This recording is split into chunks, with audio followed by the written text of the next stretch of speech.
Yeah, for sure it was a key moment. A key moment.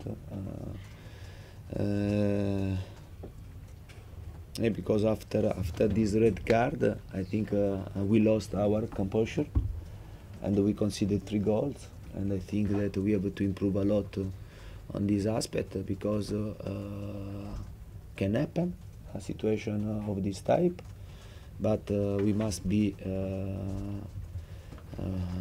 yeah, we must pay attention and to try to think that there is a rest of game to to uh, to try to do your best.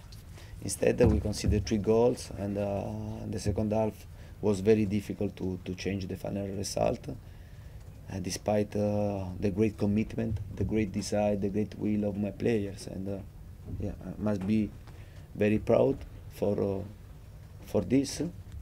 But I think today I saw two faces, one positive the second half and one negative in the first half.